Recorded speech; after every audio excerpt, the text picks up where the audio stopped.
Bueno, y estamos aquí en la mesa con Santiago Osuna, que es la Comisión Memoria, Verdad y Justicia de la provincia del Chaco. ¿Cómo te va, Santiago? ¿Qué tal? Muy buenas noches, muchas gracias por la invitación. Nieto de desaparecido. Nieto desaparecido, sí. Bueno, y estamos aquí con Juan Manuel Carancho Ramírez, escritor, exdiputado provincial, expreso político y además conocedor de mucho de la historia del Chaco, ¿no? Muchas gracias por la invitación y bueno, estamos aquí para tratar de llevar una palabra de aliento a ese pueblo que nos brindó los mejores días y las noches más tristes de nuestra vida, así que es el papel nuestro que tenemos que jugar hoy. Santiago, ¿qué te produce a vos cuando Milei niega la cantidad de desaparecidos y que de hecho las madres de Plaza de Mayo siguen buscando, ¿no? Y siguen apareciendo hijos de esa época? Sí, naturalmente, bueno, no es algo, te mentiría si te digo que sorprende sus declaraciones, sabemos porque ya lo ha venido expresando en distintos momentos, su postura respecto en general a lo que tiene que ver con la última dictadura cívico-militar, digo, realizar directamente una reivindicación, creo yo que no es negacionismo lo que estamos nosotros viviendo en este caso, sino que directamente es reivindicar lo sucedido. Vos decís que Milei está reivindicando al otro extremo. Exactamente, es directamente reivindicar y lo hace también a través de su candidata a vicepresidenta de la Nación, Victoria Villarruel, y lo hace con varias acciones y frases que también igual son de manual, digo, veníamos hablando en este tiempo sobre estas frases hechas que ya las hemos escuchado, digo, durante muchísimos años, desde discutir la cifra de los desaparecidos y desaparecidas, decir que la dictadura fue una guerra y no un genocidio, que es lo que fue, y me parece que ahí hay como para echar un poco de blanco sobre negro, porque también entre tanta confusión, entre una modalidad que hay de determinados sectores de la política, pegar 2 o 3 gritos en TikTok o en la tele y creer que a partir de ahí se construye la realidad, me parece que hay que darse un momento para pensar. Digo, si nosotros hablamos de la cantidad de desaparecidos y de desaparecidas, se habla de la cifra 30.000 primero porque es una cifra que es una cifra de reclamo, es una cifra política. Pero ¿dónde tiene su base la cifra 30.000? Digo, Javier Milei hablaba de 8.700 aproximadamente desaparecidos. Primero asombra la liviandad con la que habla, ¿no? Digo, si son 8.000 muertos, 20.000 muertos, 30.000 muertos, digo, realmente espanta que se hable con esa naturalidad de vidas humanas, ¿no? Porque estamos hablando como si fuera una, ¿no? de eso, ¿no? Una es igual de grave que muchas más. Pero en este caso, ¿de dónde sale el número 30.000? Porque me parece importante que esto sea claro. Surge principalmente de documentos de la propia dictadura, de los pocos documentos a los que se tuvo acceso, que habla justamente en su comunicación con la embajada estadounidense, y esto fue publicado por el propio Estados Unidos, allá por el año 2006 principalmente, donde se dan a conocer estos cables internos que existían, donde ya se hablaba en el año 78 de 22.000 desaparecidos. Estamos hablando en el año 78.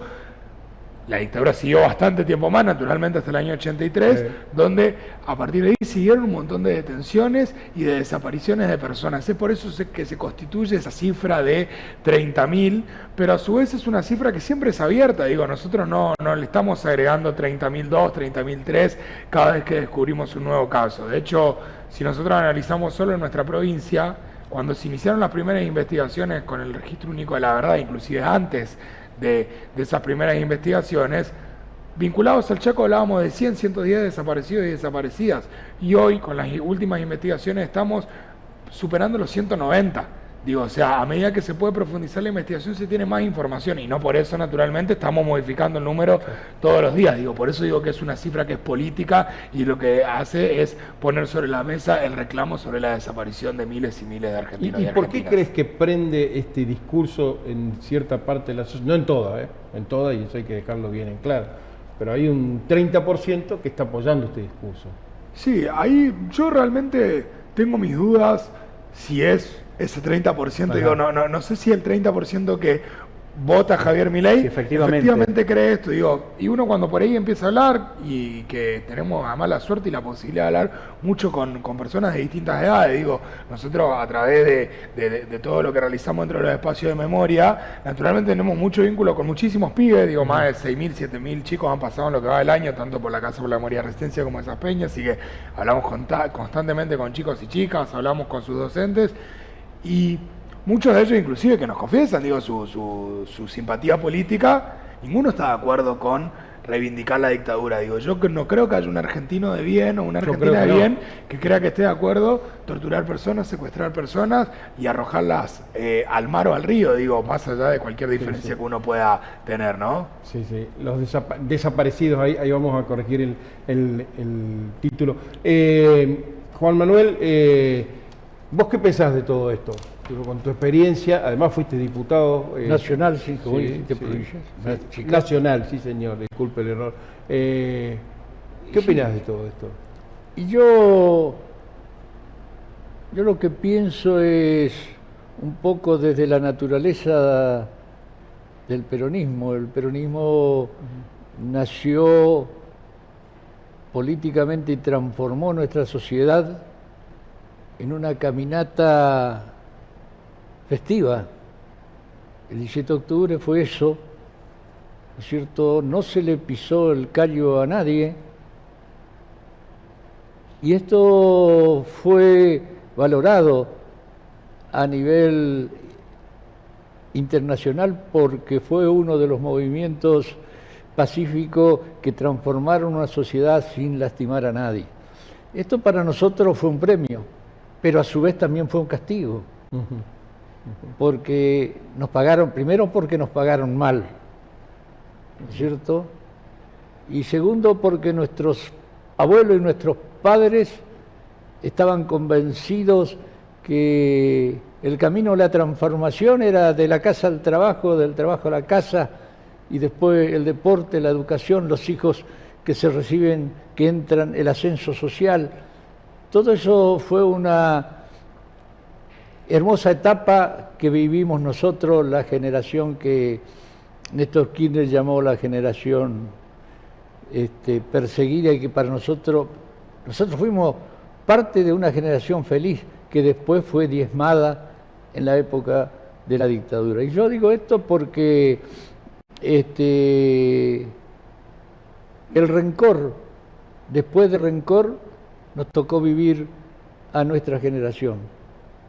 Y lo que está pasando hoy es que en el paquete de propuestas a veces disparatadas de Milei, pone en ese bolso este tema tan doloroso que como una cosita más que va de oferta y que sin embargo tiene un componente que lastima, que duele, que hace que tengamos preocupaciones muy profundas, porque tenemos los húmeros sagrados de nuestros compañeros desparramados en Margarita Belén, en la zona del sudoeste chaqueño, en cualquier parte del territorio chaqueño y del país. Y es doloroso que nuestros hijos y nuestros nietos sientan de que el viento que viene es tan arrasante que no pueden sostener a veces la memoria que nosotros le transmitimos para tratar de mantener una identidad política que a nosotros nos costó tanto y que están grabadas en el cuerpo y en el alma de toda una generación. ¿Por qué cree que pasa eso? Y creo que pasa esto porque al peronismo le ha tocado vivir tiempos históricos en donde el mundo, porque Perón decía, la política es la política internacional y el mundo va cambiando, y nosotros nos fuimos quedando después de la muerte de Néstor y del ataque impiadoso a Cristina, nos fuimos quedando con una conducción debilitada para empujar, chocar, pelear con ese enemigo tan poderoso que son los grandes medios, los tribunales y fundamentalmente los grupos hegemónicos desde el punto de vista financiero e internacional. Entonces, eso dio un componente muy grande.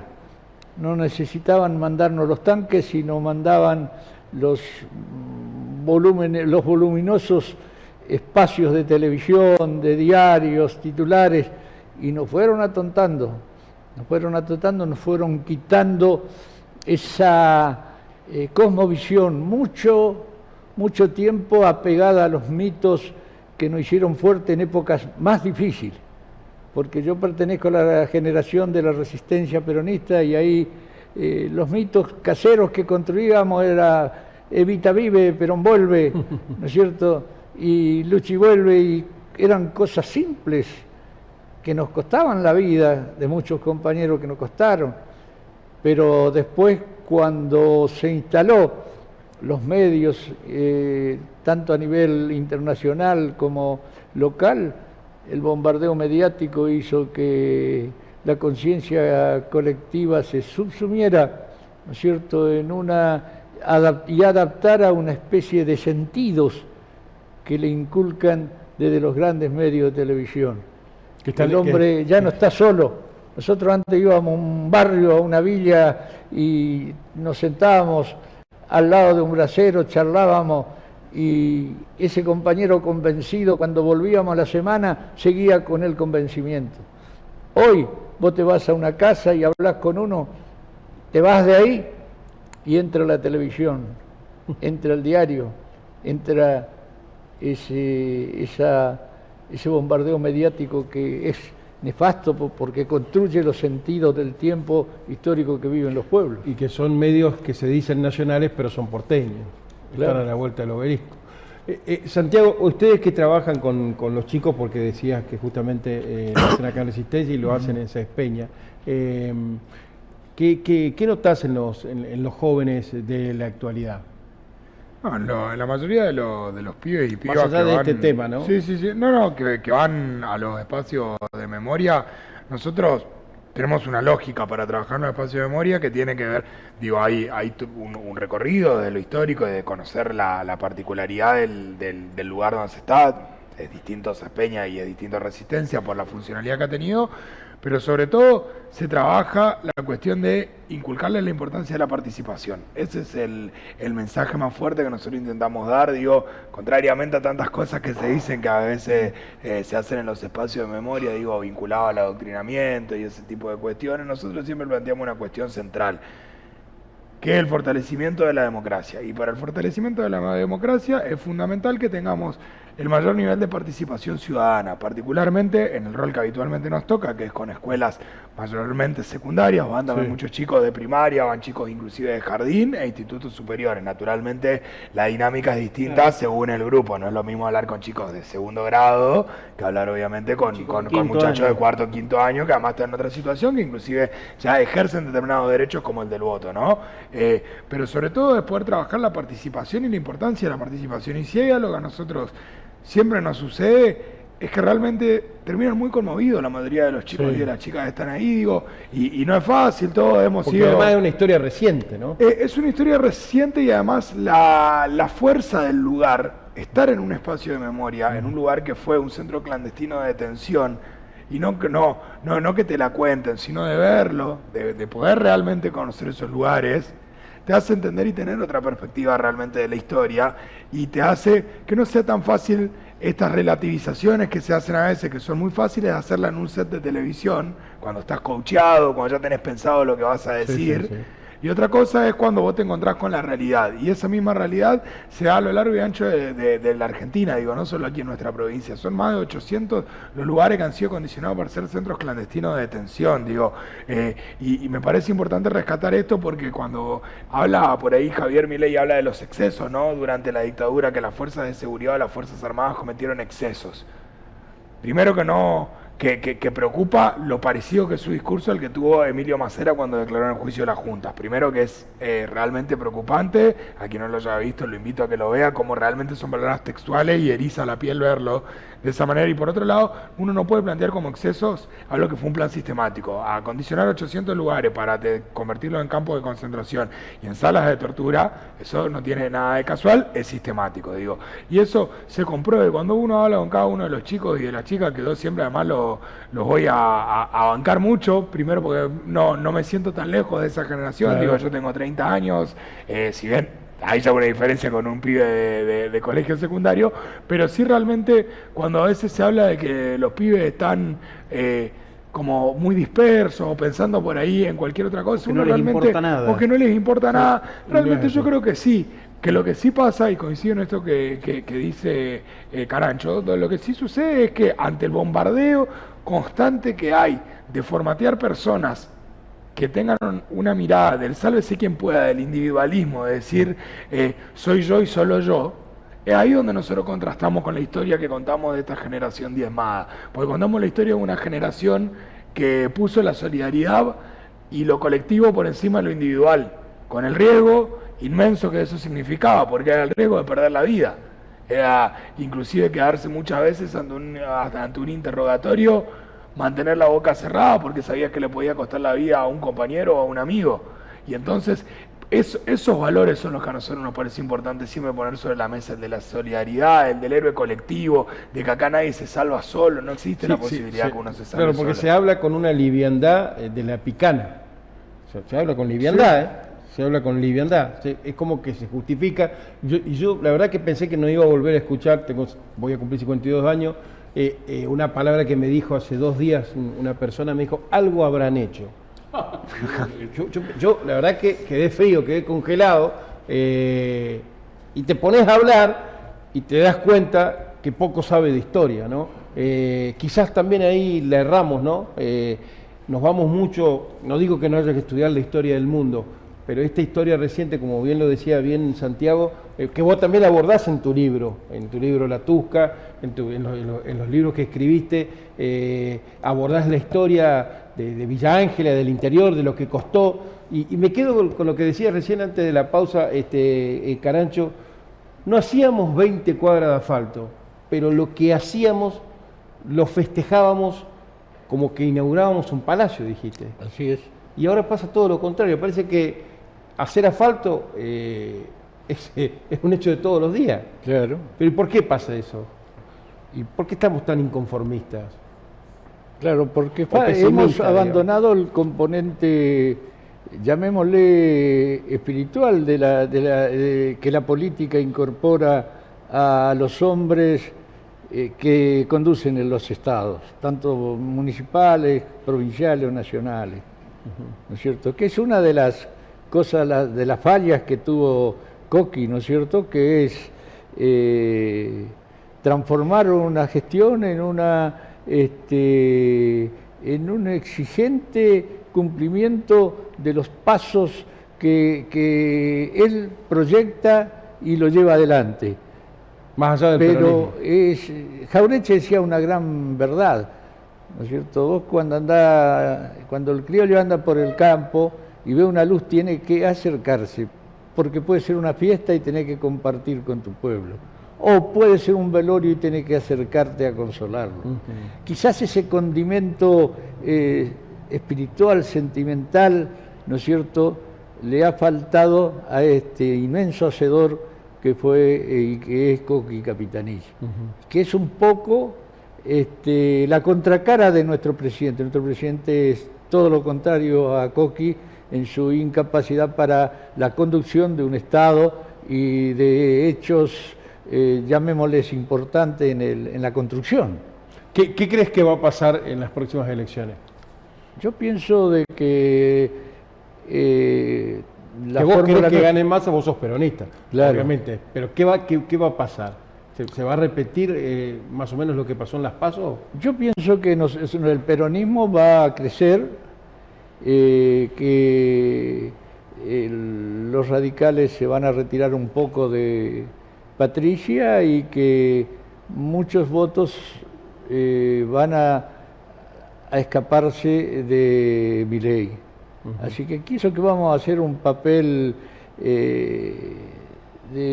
vamos a ir con un gol de ventaja en la segunda vuelta. ¿Aún con una situación económica adversa, Carancho? Aún porque vivimos con situación económica adversa. Ya lo tenemos incorporado en nuestro Claro, ADN. lo tenemos incorporado, ¿no es cierto? Así que esas son cosas que, si vos mirás bien, las alternativas para cambiar la situación adversa no la tiene ni Milei ni Patricia con el ministro de Economía que nos muestra.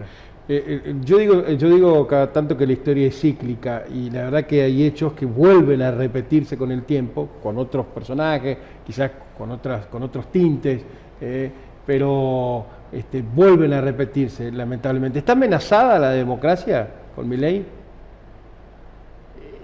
Está amenazada desde el punto de vista de que es un hombre que no tiene todos los jugadores en la cancha, ¿no es cierto? Vos notás el desvarío, notás la seguridad para cosas locas y la inseguridad para cosas serias, ¿no es cierto? Es un hombre que no te garantiza, ¿no es cierto?, ir a la esquina. Si no tiene un discurso muy coherente que digamos, ¿no? No tiene, el discurso es la incoherencia. Él, si ve que el sujeto popular en un costado del conurbano reclama determinadas cosas, él apunta hacia eso y después se va para otro lado. Y es una inseguridad desde el punto de vista internacional. Nosotros tenemos países con fronteras cercanas, conflictuadas. No puede un tipo, si un paraguayo loco te dice que va a hacer la guerra con Argentina, él te va a decir, bueno, vení, mañana nos encontramos. Es inadmisible tener un presidente de ese calibre. Más vale tener un suave que no hace nada como Fernández que este loco. Eso tenemos que tener en claro porque pone en riesgo no solo la democracia, sino... Ahora, ¿por qué creen ustedes que sectores de las capas más bajas que tradicionalmente votan o votaron siempre peronismo apoyan a este personaje? Porque el sufrimiento te aleja de Dios, porque vos estás cansado de rogar y al otro día de hacer promesas y al otro día te va peor y peor y peor. Entonces busca al maligno, ¿entendés cómo es? Eso es, y te lo reprochan gente que está muy sufrida, muy humilde y muy ciega, porque la pobreza, la ultra pobreza, el dolor, el desamparo enceguece a la gente. El peronismo siempre fue, si tuvo una virtud el peronismo, es de iluminar el sendero de la lucha, de la esperanza, ¿cierto? Y eso es lo que ellos han podido sembrar los medios, la desesperanza, que es una enfermedad peor que el coronavirus, ¿no es cierto? Porque no te mata, pero te deja tonto, ¿no es cierto? Y así vos gente muy humilde, muy sufrida, que va a vivir a lo mejor toda una vida sufriendo, que te nombra por los otros candidatos que no le garantizan ni un pedazo de pan. Santiago, ¿cómo sigue el trabajo en la Comisión Memoria, Verdad y Justicia aquí en el Chaco? Para la gente que nos está viendo del interior, ¿a qué número pueden comunicarse? Esto está abierto para todos los que quieran ir. Me dijiste que están con la gente del colegio, pero hay muchos que deberían ir más seguido, ¿no? Y no del colegio precisamente. Sí, exactamente. Los dos espacios de memoria que son los que están todos los días abiertos, que eso tiene, distintas modalidades, si se quiere. Por un lado están los grupos principalmente vinculados a instituciones educativas, que sí se organiza por lo general con tiempo, por las características del grupo, saber las edades de los chicos y demás, para poder ordenar, según también el equipo de guías, la dinámica a trabajar. Pero fuera de eso, nosotros todos los días tenemos un montón de visitantes, lo que nosotros decimos la visita espontánea, digamos, que es la que recibimos seguimos con las puertas abiertas. Digo, nosotros estamos en doble turno, de lunes a viernes, los dos espacios de memoria, tanto el de Marcelo Tealear 32 acá en Resistencia, como Moreno 945 en Presidencia de Roque Sáenz Peña. La comisaría La primera. vieja comisaría primera, exactamente, pegada a la comisaría nueva, a la comisaría actual de la policía de la provincia, donde ahí pueden en cualquier momento del día acercarse, digo, también comunicarse a través de las redes sociales nuestras para poder, si quieren, por ejemplo, coordinar para ir con grupos y eso, y se coordina día y horario. En el caso de que sean personas individuales, digo, hablando de números reducidos, son 3, 4 amigos que quieren ir, eso lo pueden hacer en cualquier momento del día, en cualquiera de los dos horarios que se está, tanto por turno mañana como por turno tarde, pueden hacerlo y acercarse a los espacios de memoria. Digo, son lugares que además, más allá del recorrido histórico, son lugares donde funcionan un montón de cosas al mismo tiempo. Digo, Sí, y eso sí. nosotros siempre lo ponemos en valor cuando hablamos de esto de la participación. En los espacios de memoria vos podés ir un día principalmente a la tarde y te vas a encontrar capaz una reunión de un grupo de chicos que están organizando el centro de estudiantes. Porque no tienen dónde juntarse, un espacio de memoria es un lugar para eso. Vas a encontrar un grupo de organizaciones ambientales que están organizando una cuestión que van a hacer determinada para una reivindicación de la lucha por un ambiente sano. Vas a encontrar que en otra sala del espacio de memoria están reunidos diagramando ahí una conferencia de desarrollo social de la nación en el auditorio. Digo, o sea, suceden muchas cosas en un espacio de memoria y eso me parece siempre importante ponerlo en valor. Nosotros siempre decimos que los espacios de memoria no son patrimonio ni de los organismos de derechos humanos ni de los que estamos más vinculados directamente hacia lo que fue la tragedia de la dictadura, sino que los espacios de memoria son patrimonio de los argentinos y de las argentinas y son para ser usados por los argentinos y las argentinas y con mucho orgullo porque realmente somos reconocidos en todo el planeta por las políticas de memoria, verdad y justicia. Uno tiene la suerte de hablar con gente de otros países y realmente constantemente somos materia de consulta para acciones que se quieren hacer en distintos países. Digo, también solo por mencionar que hace un par de semanas atrás fue declarada Patrimonio de la Humanidad la ex-ESMA por la UNESCO, digo, o sea, como para que pongamos en contexto, porque si no también parece que alguien que pega dos gritos en la tele y nos achica completamente el panorama, y es para tenerlo en cuenta. Hay que invitarlos a todos los chicos y a los grandes también. Hay muchos papás que tienen que aprender un poquito más de historia o que tenemos que aprender un poco más.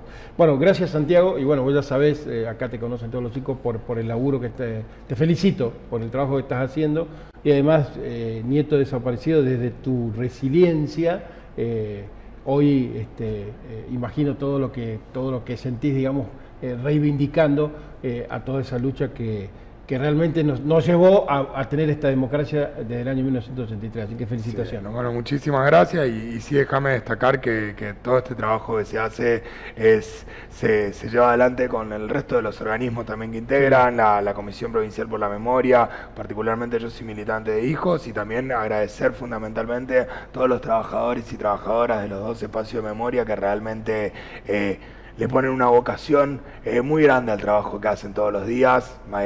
Es evidente que es mucho más que un trabajo, sino que realmente hay una convicción y un convencimiento del trabajo que hacen, así que también quiero aprovechar el espacio para agradecer a ellos y ellas, que sin ellos no sería posible nada de lo que hacemos. Gracias por la Muchas visita. Gracias a ustedes. Carancho, yo quiero que vos le dejes un mensaje a esa Cámara para el ciudadano hoy que tiene que votar, más allá de tu militancia peronista.